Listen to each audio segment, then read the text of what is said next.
Hi guys! Ayan ang recipe today ni Inday. So, day 18 ng Ramadan. Skip ako ng day 17. Hindi ako pinagluto ng kahit ano. Ayan, so, ano tayo ngayon?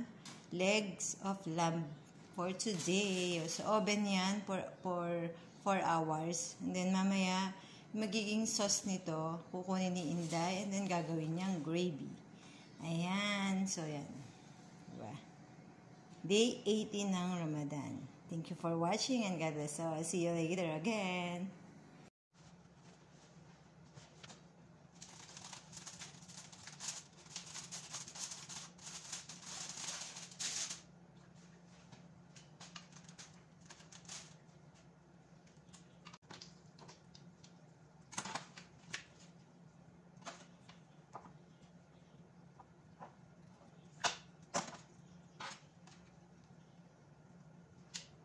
So guys, ayan, nabaliktad ko na siya.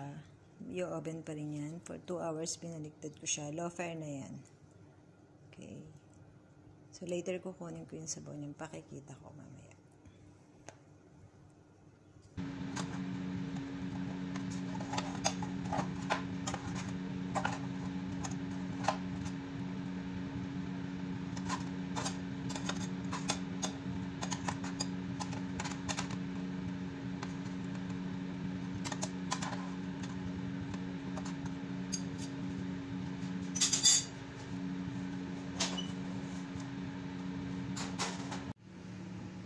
So guys, ito yung gagawin kong gravy.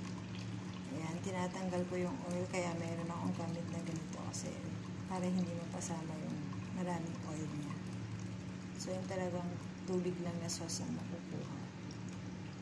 Yan ang gagawin kong gravy.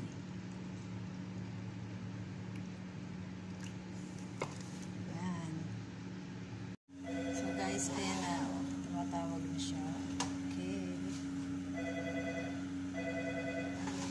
Ayan na yung meat, guys. Ayan. So guys, ito pa yung isang oven ni Inday. Sausages. Meron siyang puff pastry. Ayan, guys.